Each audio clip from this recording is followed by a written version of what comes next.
So we'll start with PYQs of MST CT of magnetic field due to electric current. बहुत simple question है.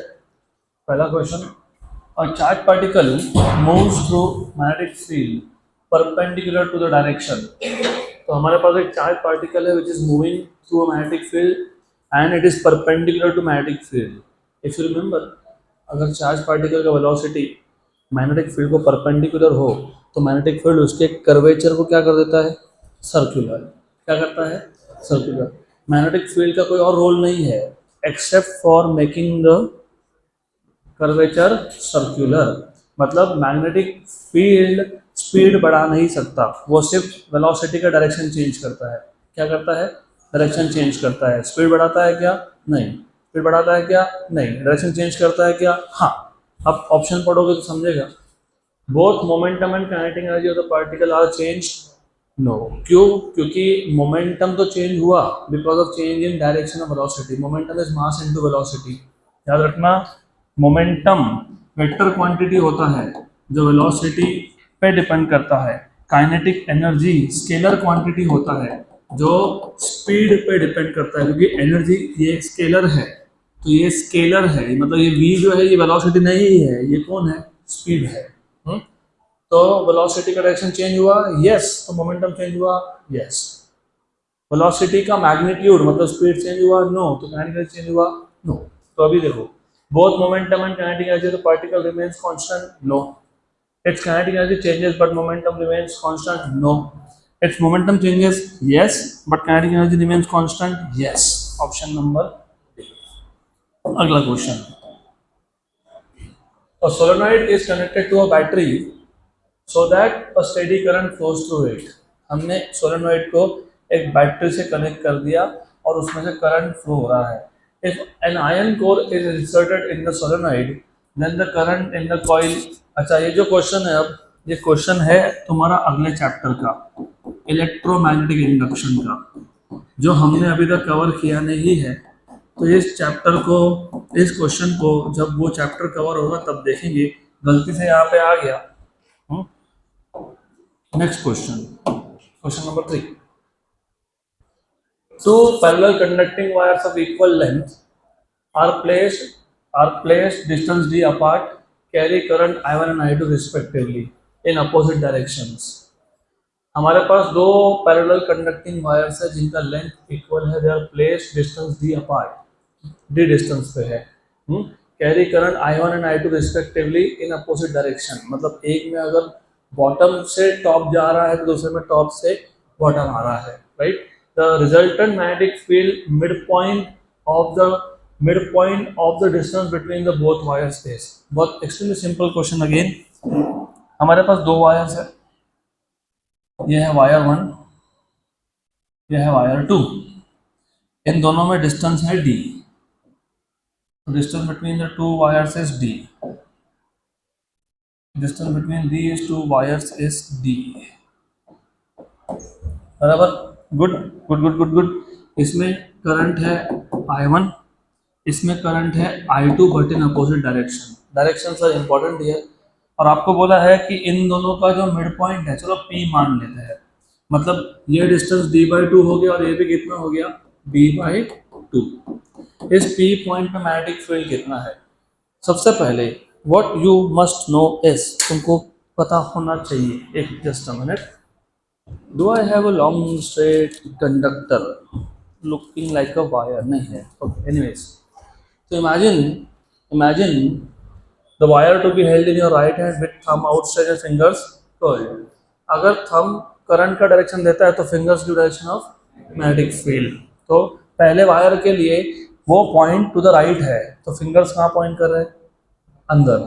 तो ये inward field है, going inside, right. Second wire के लिए वो लेफ्ट उसके उस तरफ है. लेकिन करंट कहाँ है? तो यहाँ पे करंट का डायरेक्शन अपवर्ड है, तो फिंगर्स कहाँ पॉइंट कर रहे हैं? इनवर्ड्स. तो दोनों फील्ड्स क्या है? इनवर्ड्स है ना. क्रॉस फील्ड है दोनों.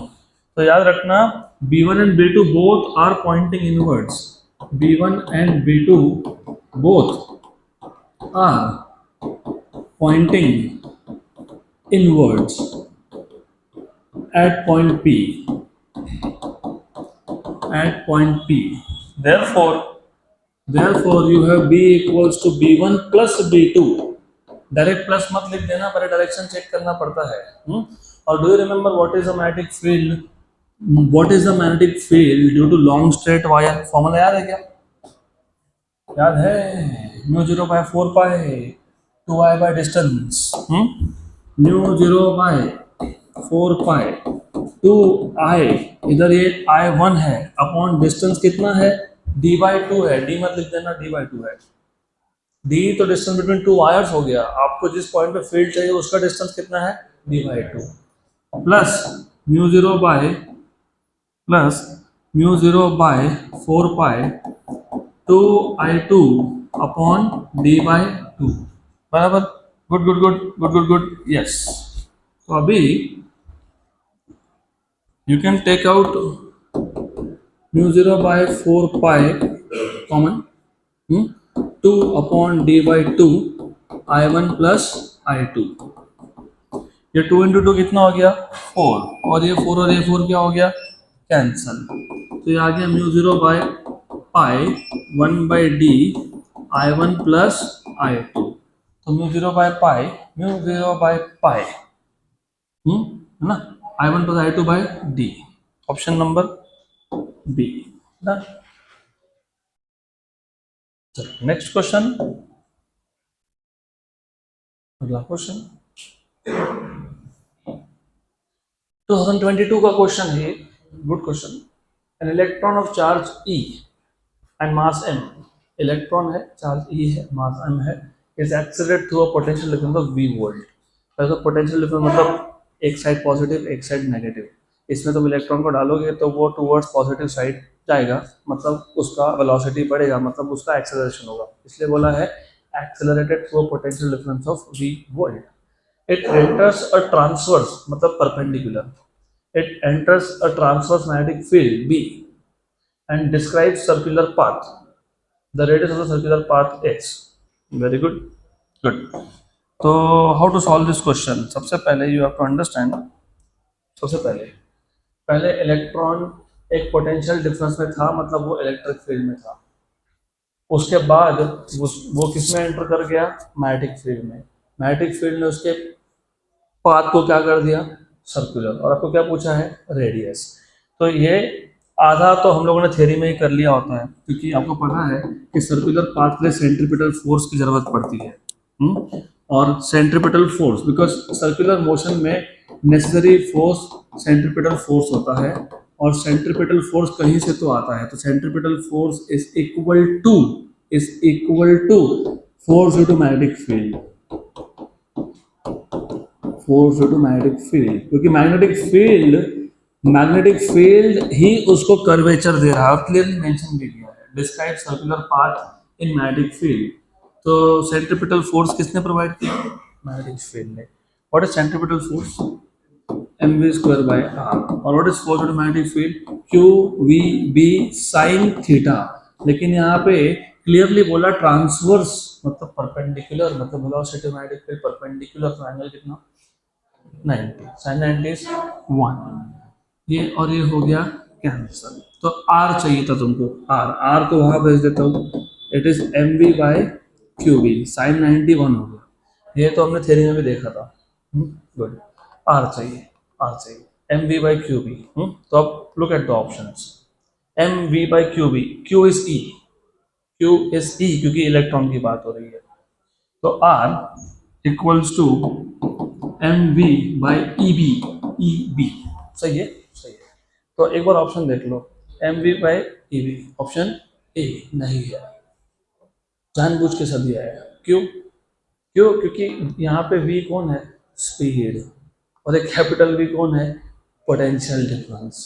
तो यहाँ पे ये जो कैपिटल V दिख रहा है ना, ये स्पीड नहीं है, ये पोटेंशियल डिफरेंस है. तुमने जो इक्वेशन बनाया उसमें V स्पीड है. तो ऐसा तुमको जानबूझ के देते हैं कंफ्यूज करने के लिए. तो A नहीं है. अब मतलब A नहीं है तो तुमको V फाइंड करना पड़ेगा. अब ये V कैसे फाइंड करोगे ये तुमको पता होना चाहिए. बहुत सिंपल लॉजिक है, बताता हूँ. मैंने अब भी बोला तुमको, क्वेश्चन जब मैं रीड कर रहा था तभी तुमको बताया था, पोटेंशियल डिफरेंस का मतलब होता है एक प्लेट पॉजिटिव और एक प्लेट नेगेटिव, एक प्लेट पॉजिटिव और एक प्लेट नेगेटिव, एक पॉजिटिव एक नेगेटिव, बराबर। इसमें अगर एक इलेक्ट्रॉन मैंने छोड़ दिया, क्या होगा? पॉजिटिव के पास जाएगा, मतलब ये मूव होना स्टार्ट होगा, मतलब ये काइनेटिक एनर्जी गेन करेगा, right? Energy can neither be created nor be destroyed. तो ये काइनेटिक एनर्जी गेन तो कर रहा है, लेकिन इसको काइनेटिक एनर्जी दे कौन रहा है? Electric field. कौन दे रहा है? इलेक्ट्रिक फील्ड, या फिर आप बोल सकते हो पोटेंशियल डिफरेंस। पोटेंशियल डिफरेंस कितना था? V volt. फिर इलेक्ट्रोस्टैटिक्स में तुमने सीखा, इलेक्ट्रोस्टैटिक्स में काइनेटिक एनर्जी इलेक्ट्रॉन को मिल रहा है because of work done by the potential difference. और आपने इलेक्ट्रोस्टैटिक में सीखा है, क्या सीखा है पता है आपको? आपने ये सीखा है, आपने ये सीखा है, work done on a charge in a potential difference is charge into potential difference. ये देखा है तुमने, क्यू डेल्टा वी, इलेक्ट्रोस्टैटिक्स, उसमें हमने ऑलरेडी ये देखा है। What is working on the charge? Q into potential difference. Potential difference को क्वेश्चन में क्या बोला है? वी, इसलिए क्या लिखा मैंने? वी। और काइनेटिक एनर्जी क्या होता है? Half M V square. ये वी कौन है? स्पीड है। और ये भी कौन है? पोटेंशियल डिफरेंस है। Very good. तो therefore you have, therefore you have, therefore you have half mv square equals to ev, क्योंकि q is e, so therefore v square equals to 2ev, 2ev, 2ev by m, therefore v equals to under root of 2ev by m। Equation number 2, ये equation number 1 में substitute कर दो। therefore from 1 and 2,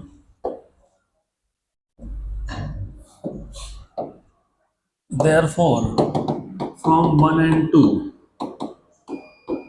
you will have, what you will have, r equals to m by eb into small v, small v is to e capital V by m, बराबर। Good good good good good good. तो अब एक काम करेंगे, इनको अंदर ले जाएंगे। जब तुम इनको अंदर ले जाते हो तो क्या करके अंदर ले जाते हो? स्क्वायर। ये एक m और ये एक m, ये एक e और ये एक e हो गया कैंसल, तो 1 by B under root of 2mv upon e। देखो कहाँ पे 1 by B under root of 2mv by e, option.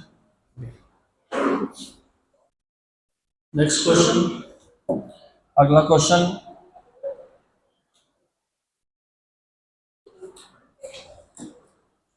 A current I flows in a conducting wire of length L. If we bend it in circular form, then the magnetic dipole moment will be। हमारे पास एक wire था, straight wire था जिसका length L था, उसमें current I था। अब हमने इसको सर्कल के शेप में बेंड कर दिया और हमको पूछा डाइपोल मोमेंट कितना है। सिंपल सा क्वेश्चन है। मुझे एक बात बताओ, डाइपोल मोमेंट का फॉर्मूला याद है क्या? NIA। उसमें से n होता है नंबर ऑफ टर्न्स, यहाँ पे नंबर ऑफ टर्न्स 1 है क्योंकि बोला कुछ नहीं, मतलब एक ही टर्न है। और I into A, I is current, A is area of the loop. मतलब मेरे पास अगर एक लॉन्ग स्ट्रेट वायर था, इसका लेंथ था L, मैंने इसको बना दिया circle with radius, let's say radius कुछ तो लेना पड़ेगा, R बोल देते हैं, रेडियस R, ठीक। तो ये जो लूप बना उसका एरिया है A। अब लुक एट द ऑप्शंस, आई आई आई आई, मतलब आई तो है, मतलब आई को कुछ नहीं करना है, तो आई को वैसा ही रखना है। What is area of the loop? Pi r square, क्योंकि लूप इज अ सर्कल, ठीक। तो पाई आर स्क्वायर, ठीक है, पाई आर स्क्वायर आ गया, वेरी गुड। तो पाई आर स्क्वायर आ गया, तो मुझे बताओ यहाँ से ये पाई आर स्क्वायर है, इसको वहां सब्स्टिट्यूट कर देता हूँ मैं। देयरफॉर m क्या हो गया? I into pi r square. But ये जो लेंथ था, लेंथ, इसको हमने क्या बनाया था? सर्कल। तो लेंथ क्या हो गया?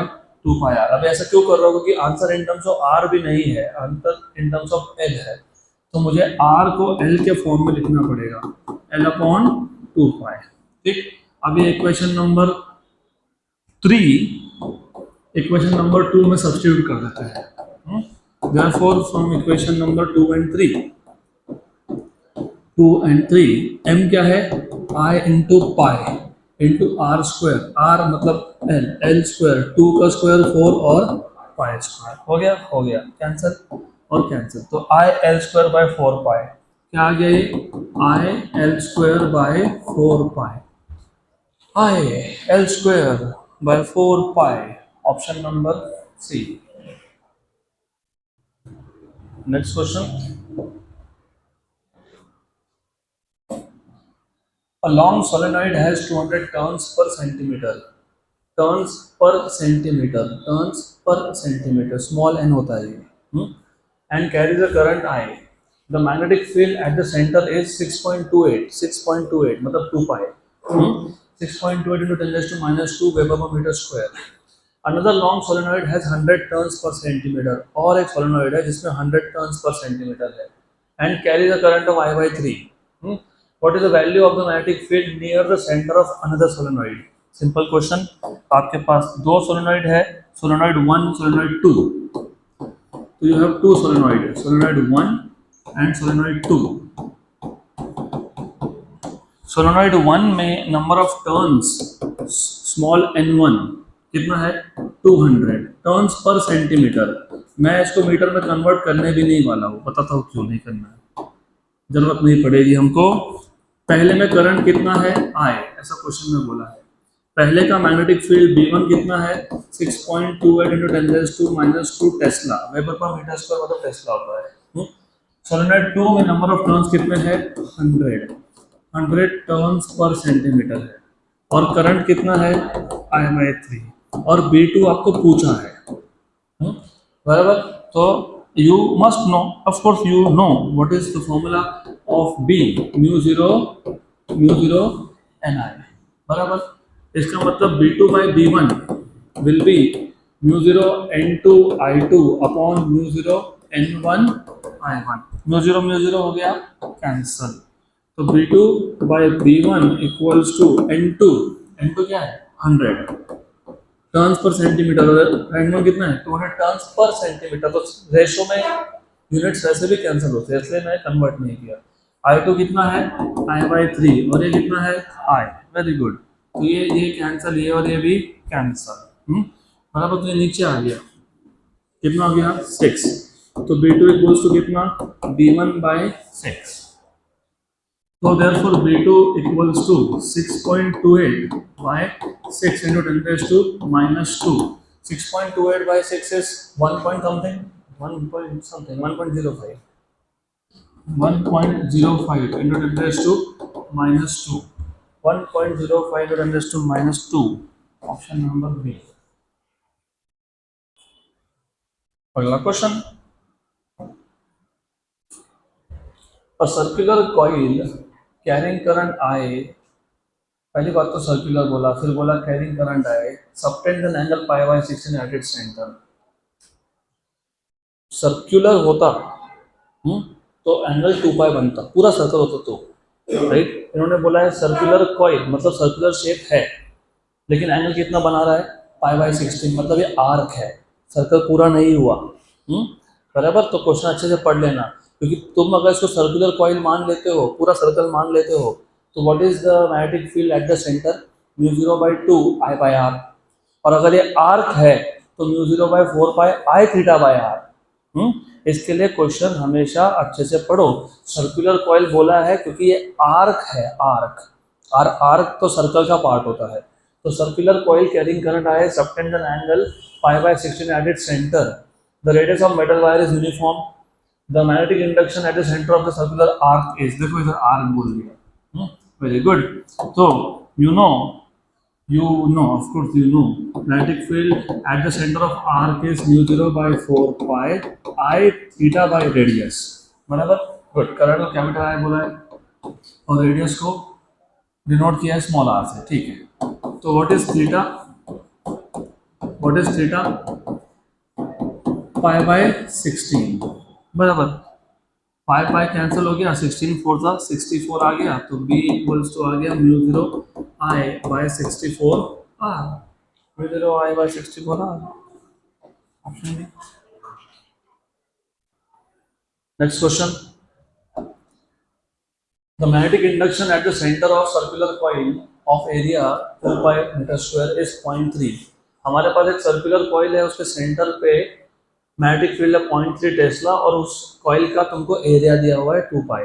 The magnetic moment of the coil is, ठीक है, good question. Magnetic moment of the coil, अभी मैंने बताया था मैग्नेटिक मोमेंट होता है करंट इनटू एरिया, सही है।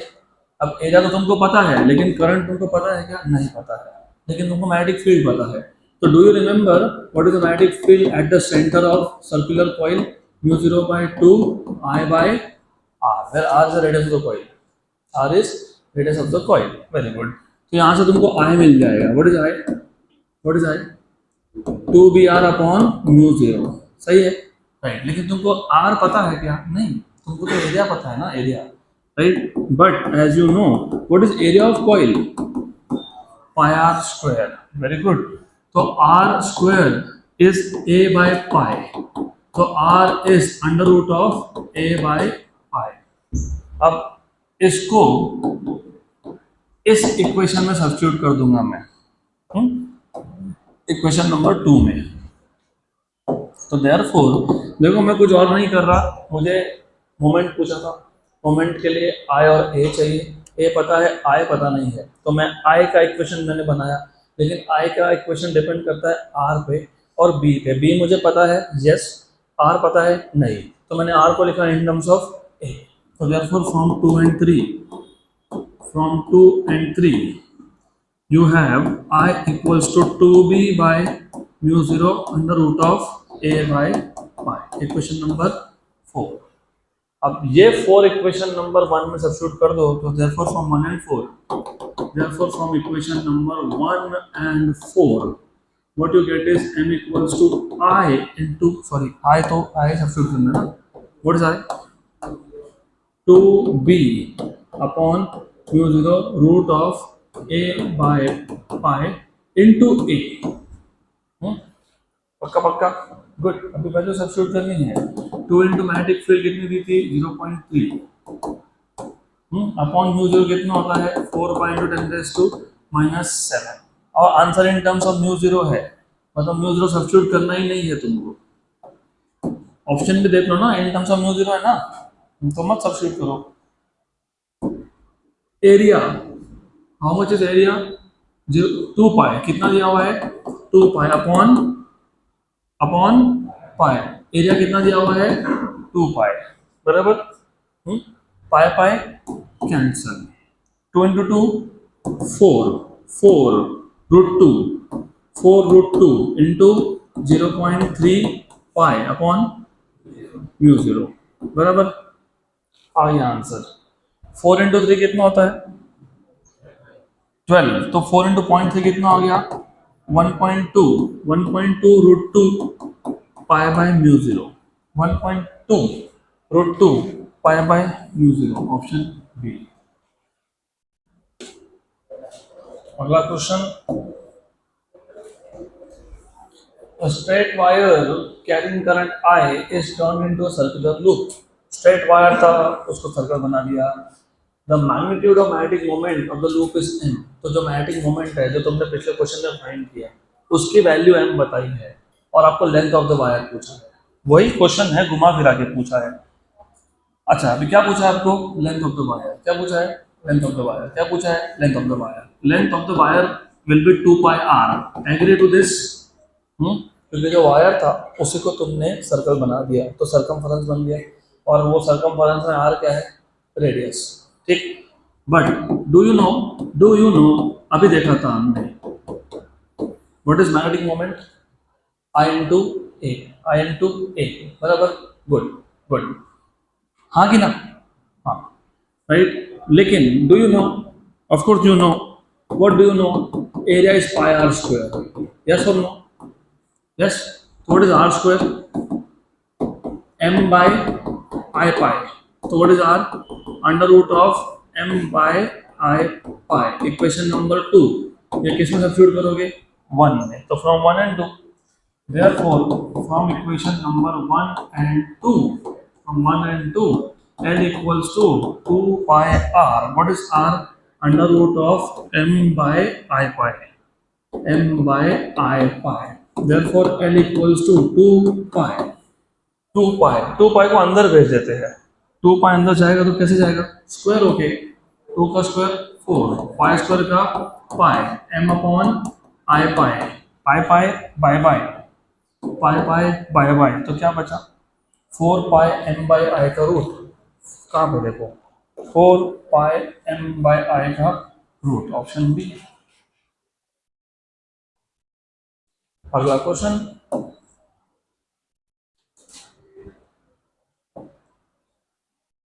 A wire of length L carries a current I. A wire of length L carries a current I. If the wire is turned into circular coil and kept in uniform magnetic field B, the maximum magnitude of torque in the given field will be. हमारे पास एक wire था जिसका length L था, उसमें current I था. इसको हमने circle बना दिया और इसको हमने यूनिफॉर्म मैग्नेटिक फील्ड में रख दिया और उस फील्ड में इस पे मैक्सिमम टॉर्क लगने के लिए मैक्सिमम टॉर्क की वैल्यू पूछी है. तो maximum torque in the given field will be. Do you remember what is torque acting on a loop in a magnetic field? Current carrying loop. NIAB sin theta. Torque maximum होने के लिए theta की value 90 होनी चाहिए. So for torque to be maximum, क्योंकि torque किस पे depend कर रहा है? साइन थीटा पे. तो साइन थीटा की मैक्सिमम वैल्यू क्या होती है? 1. वो कब होती है? 90 degree. So for torque to be maximum theta should be 90. Therefore you have tau max equals to NIAB. sin 90 कितना हो गया? 1. और n की वैल्यू भी 1, क्योंकि नंबर ऑफ टर्न्स कुछ बोला नहीं तो 1. और n की वैल्यू 1, इसको क्या बोला है? I. AB. आपको answer in terms of area दिया है क्या? नहीं दिया ना. बी है क्या आंसर में? हाँ. आई है क्या? हाँ. तो आई रखो, ए को पाई आर स्क्वायर लिखो, इसको बी कर दो. तो what is the maximum torque? I pi r square B. Equation number 1. तुमने ये वायर को क्या बनाया था? सर्कल. तो वायर को सर्कल बनाया था तुमने. तो ये जो लेंथ है वो क्या बन गया? 2 पाई आर. तो आर क्या बन गया? L upon 2 pi. Equation number 2. So from 1 and 2, maximum torque tau max equal to I pi r square L square upon 4 pi square b. pi cancel हो गया यहाँ. equals to I L square b upon 4 pi. I L square b upon 4 pi. यहाँ पे I L square b upon 4 pi. Option B. Next question. Two identical long parallel wires carry current I1 and I2 such that I1 is greater than I2. When the currents are in the same direction, अगर current same direction में हो तो both attract each other wires. The magnetic field at a point midway between the wires is 6 × 10⁻⁶ Tesla. ठीक है. अगर दोनों wire का current same direction में है तो उन दोनों वायर का जो मिड पॉइंट होगा वहां पे फील्ड कितना है? 6 × 10⁻⁶ Tesla. If the direction of I2 is reverse, अभी I2 में I2 उसका डायरेक्शन उल्टा कर दिया तो फील्ड कितना हो गया? 3 × 10⁻⁵ टेस्ला. आपको I1 और I2 का रेशियो पूछा है.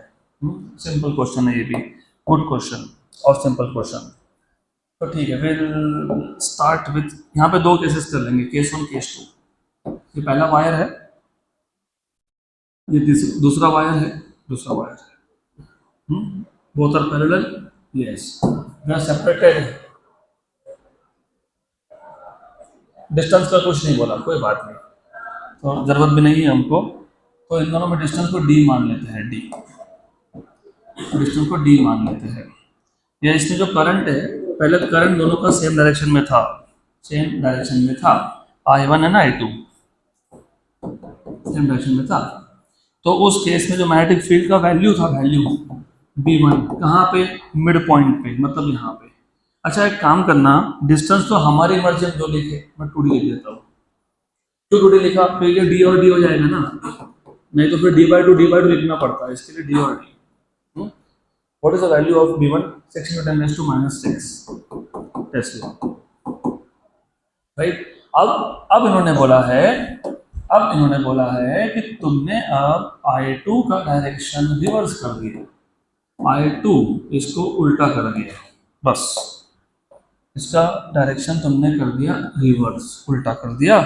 तो अगर तुमने करंट का डायरेक्शन रिवर्स कर दिया तो जो वैल्यू है, फील्ड की जो वैल्यू है B2, वो कितनी बन गई, 3 into 10 raised to minus 5, 3 into 10 raised to minus 5, ऐसा क्वेश्चन में बोला है, और I1 और I2 का रेशियो पूछ रहा है। ठीक, तो सबसे पहले how you solve this kind of question, ऐसे टाइप के क्वेश्चन को क्या करना, पहले केस में राइट हैंड थंब रूल से जो पहला वायर है उसका फील्ड कहाँ जा रहा है, अंदर की तरफ, बराबर, यस, और दूसरे का कहाँ आ रहा है, बाहर की तरफ।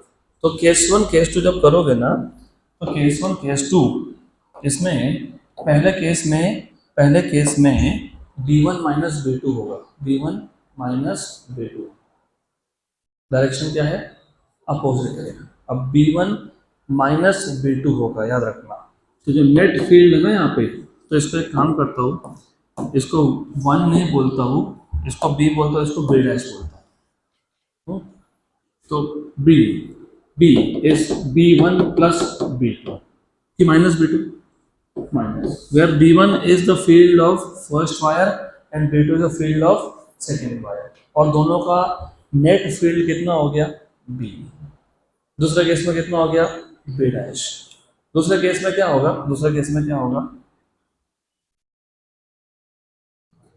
पहले का इनसाइड और दूसरे का भी इनसाइड, क्योंकि डायरेक्शन ऑफ करंट उल्टा है, तो राइट हैंड थंब रूल के हिसाब से फिंगर्स आर पॉइंटिंग इनसाइड, तो दोनों का इनसाइड, तो एडिशन। तो जो B डैश होगा, वो होगा B1 plus B2। What is the magnetic field due to a long straight wire at a distance d? μ0 by 4 pi 2I by distance, है ना। तो ये हो जाएगा μ0 by 4 pi 2I1 by distance कितना था, d, minus μ0 by 4 pi 2I2 by distance कितना है, d, और वहां पे भी सेम, सिर्फ बीच में प्लस, सही है ना, सेम है, सिर्फ बीच में एडिशन होगा वहाँ पे। तो μ0 by 4 pi common, 2 by d common, I1 minus I2, very good. Then same goes here, बीच में प्लस, पक्का। अब सिर्फ इन दोनों को डिवाइड कर दो। अभी एक काम करो, B dash by B divide कर दो। What is B dash, μ0 by 4 pi 2 by d I1 plus I2, और नीचे क्या आएगा, μ0 by 4 pi 2 by d I1 minus I2। तो ये सब हो गया कैंसिल। B डैश की वैल्यू कितनी थी, 3 into 10 raised to minus 5, और ये कितना था, 6 into 10 raised to minus 6, I1 plus I2 upon I1 minus I2, 1 and 2 सही है। What is 1 by 2, 0.5, 10 raised to minus 5 और नीचे 10 raised to minus 6, ऊपर आके 10, कितना हो गया, 10 है ना, 10 हो गया, बराबर है वो। तो 10 into 0.5 कितना होता है, 5। तो you have I1 plus I2 upon I1 minus I2 equals to 5, cross multiply कर लो, I1 plus I2 equals to 5 I1 minus 5 I2, good. इसको यहाँ लाओ, I1 को वहाँ ले जाओ, I2 plus 5 I2 6 I2, 5 I1 minus I1 4 I1, सही है। तो what is I1 by I2? What is I1 by I2? 6/4 मतलब कितना? 3/2। 3/2 option number D. Next question, अगला question. Three long straight and parallel wires carry currents are arranged as shown. So three long straight and parallel wires carrying currents are as shown. तो पहले में 15 ampere current है, B wire में 10 है और सी में भी 10 है। डायरेक्शन भी दिए करंट के सेम डायरेक्शन है। Distance between A and C is X and दूसरे में 15 माइनस एक्स डिस्टेंस दिया है आपको। ओके, तो what will be total distance between A and B? 15 होगा ना। x प्लस 15 माइनस एक्स तो कितना होगा? 15 होगा। The wire C which carries a current of 50 ampere, अभी तक 50 एम्पियर बोल दिया। The wire C which carries a current of 50 ampere is so placed that it experiences no force. लिखा 10 है, बोला 50 है, देखना पड़ेगा। The distance of wire C from A is, मतलब x की वैल्यू पूछी है तो एक मिनट चेक करने दो।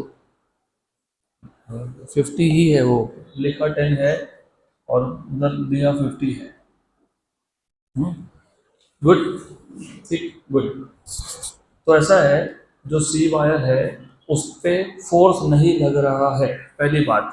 सी वायर ए के फील्ड में है, क्योंकि ए वायर में करंट है तो ए वायर क्या प्रोड्यूस कर रहा है? Magnetic field.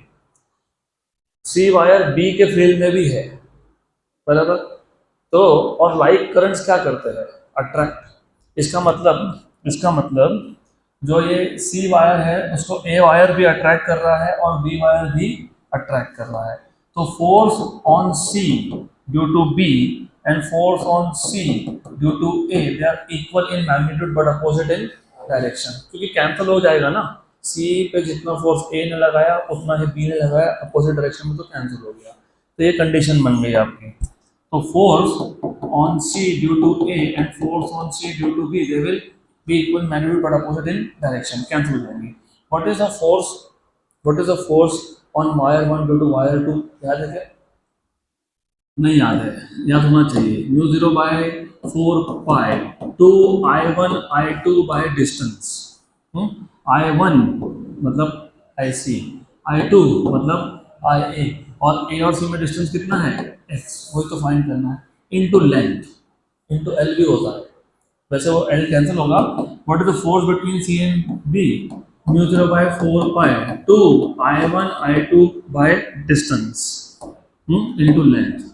I1 मतलब कौन? IC, I2 मतलब कौन? IB। डिस्टेंस कितना है?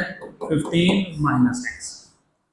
Mu 0 by 4 pi two, mu 0 by 4 pi two IC, IC L, L क्या हो गया? कैंसिल हो गया, बराबर। तो क्या बचा? I by x, IA by x equals to IB by 15 minus x. What is IA का वैल्यू? 15, बराबर। 15 upon x. What is IB का value? 10 upon 15 minus x. 2 and 3 cross multiply कर लो, क्रॉस मल्टीप्लाई कर लो। 15 into 3 45 minus 3x equals to 2x। तो 45 equals to 5x, तो x equals to 9, तो 9 centimetre, option number B. Next question, the magnetic induction due to an ideal solenoid depends on which of the following quantities? Magnetic induction due to ideal solenoid. Magnetic induction at the axis of solenoid is mu 0 n I. होता ना ये formula? Depends on permeability, yes. Current, yes. Radius, no. Radius पे depend नहीं करता वो। Number of turns, yes. तो 1, 2 और 4 पे डिपेंड करता है। किस पे करता है? 1, 2 और 4। 1, 2 और 4 तो प्रिंट ही नहीं किया, इधर मिस प्रिंट है। 1, 2, 3 1, 2, 3 कर दिया। 1, 2, 3 1, 2, 3, तो मुझे कुछ ना कुछ अभी चेंज करना पड़ेगा ऑप्शन। ऐसा करता हूँ 1, 2 एंड 4 कर देता हूँ, तो ऑप्शन ए।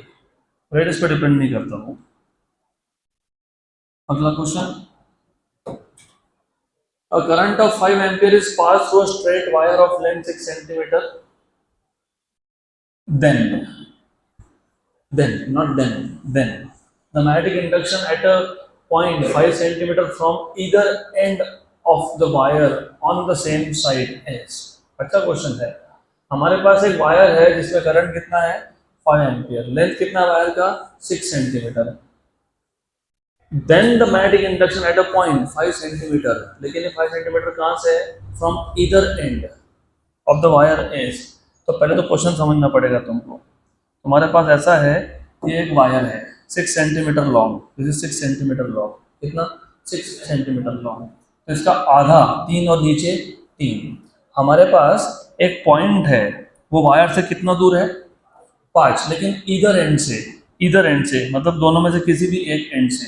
मैं फिलहाल ऐसा ड्रॉ कर देता हूँ, फिलहाल temporary. You have to understand ये point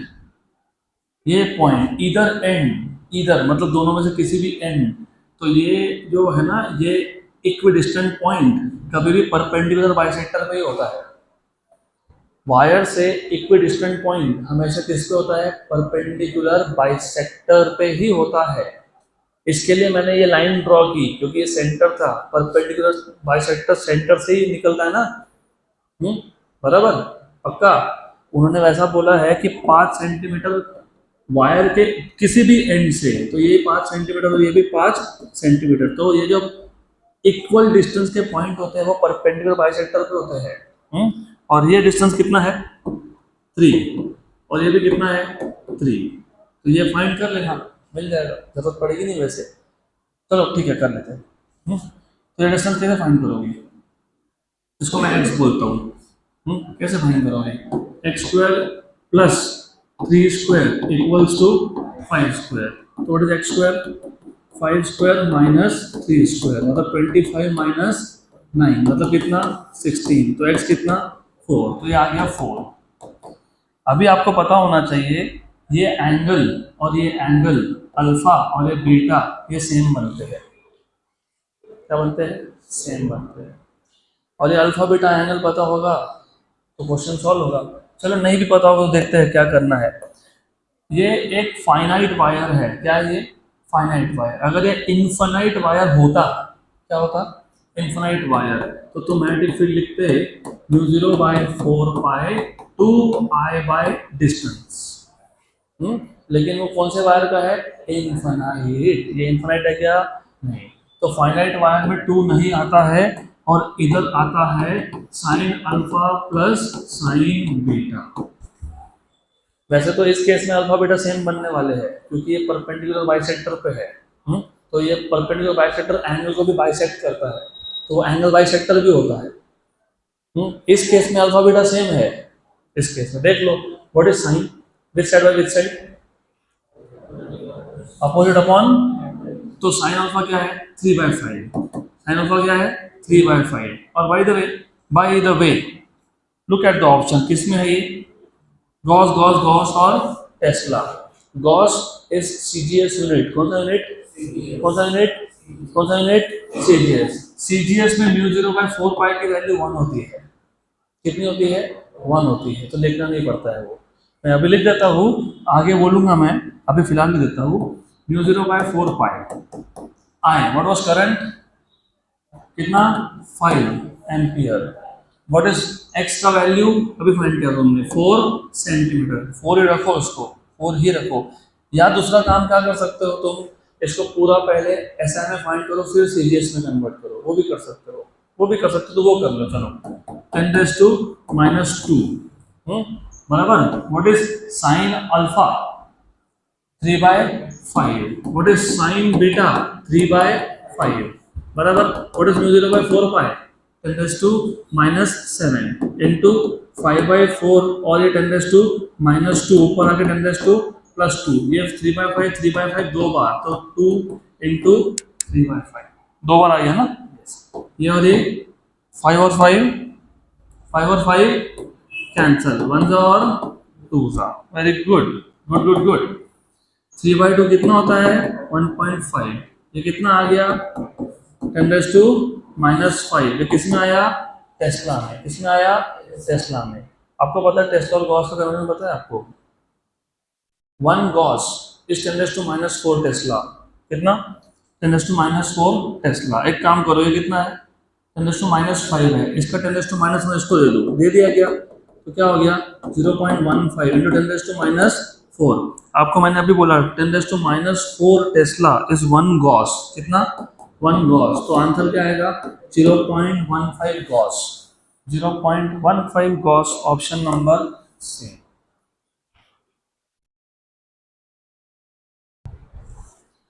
next question important question है, बहुत इंपॉर्टेंट क्वेश्चन है। A metallic wire is bent into the shape as shown in figure and it carries a current I. All three circular arc of radii A, 2A and 3A have common center O. The magnetic field at point O normally inwards is. ये CET, NEET, JEE सबके लिए important question है। और ये लगभग सब exam में आया है इस टाइप का क्वेश्चन। तो क्वेश्चन अच्छे से पहले समझ लेते हैं। क्वेश्चन क्या है पहले वो देख लेते हैं। हमारे पास एक वायर है इस शेप का, तो वायर का शेप पहले समझ लो। वायर का शेप इज इम्पॉर्टेंट है। ये स्ट्रेट पार्ट है, फिर उसके बाद एक कर्वेचर है, कर्वेचर, फिर एक स्ट्रेट पार्ट है, फिर एक कर्वेचर है, फिर एक स्ट्रेट पार्ट है, फिर एक कर्वेचर है। और जो डॉटेड दिखाया है वो वायर नहीं है। करंट ऐसा आया, यहाँ गया, यहाँ गया, ऐसा गया, फिर इधर गया, फिर इधर गया। और जो सेंटर है O, इस O सेंटर पे तुमको टोटल मैग्नेटिक फील्ड बोला है। ऐसा है। तो टोटल पार्ट्स कितने हैं? Part 1, part 2, part 3, part 4, part 5 and part 6। बराबर? गुड। इसमें से जो 4th, 5th और 6th पार्ट है, 4th पार्ट में करंट के डायरेक्शन में ही आगे तुमको फील्ड फाइंड करना है, और यहाँ पे भी करंट के डायरेक्शन में आगे फील्ड फाइंड करना है। और यहाँ पे भी वैसा है। डू यू रिमेंबर, मैंने आपको बताया था कि करंट के आगे या करंट के पीछे सेम लाइन में पॉइंट हो तो मैग्नेटिक फील्ड कितना होता है? 0 होता है। मतलब यहाँ पे B4, B5 और B6 सबका कंट्रीब्यूशन कितना होगा?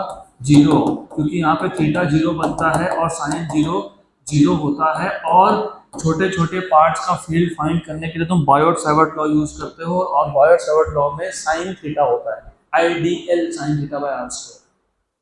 तो ये तीनों का तो 0 हो गया, तो बचा किसका? फर्स्ट, सेकंड, थर्ड, और ये तीनों आर्क है। तो जो टोटल फील्ड आएगा, टोटल फील्ड B बार, वो होगा B1 बार प्लस B2 बार प्लस B3 बार। और रिमेंबर, मैंने जानबूझ के वेक्टर फॉर्म लिखा क्योंकि अभी डायरेक्शन देखना बाकी है। देख लेते हैं, डायरेक्शन देख लेते हैं।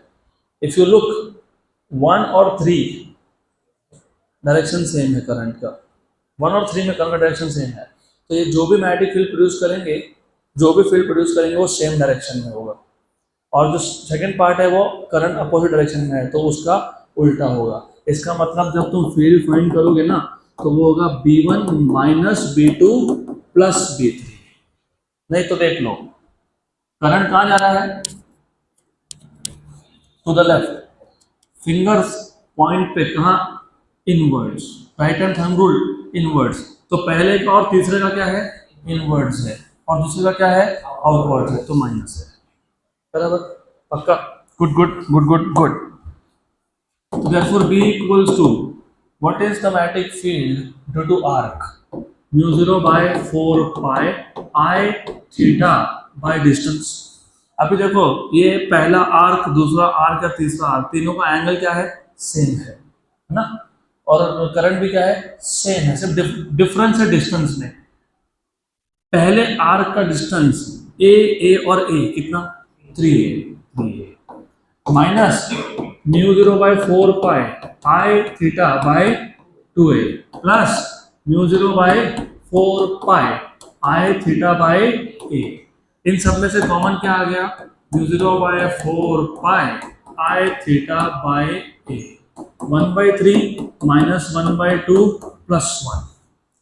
1/3 माइनस 1/2, या तो एक काम करो ना, पहले इसको कर लो, एक में से आधा गया, आधा ही होता है ना, अरे 1 में से हाफ गया तो हाफ हुआ कि नहीं, और ये प्लस 1/3 था कि नहीं, 3 + 2 5/6 mu 0/4 pi I θ/a, 6 into 4 6 into 4 6 into 4 24, तो कितना आया 24, ऑप्शन बी, डन.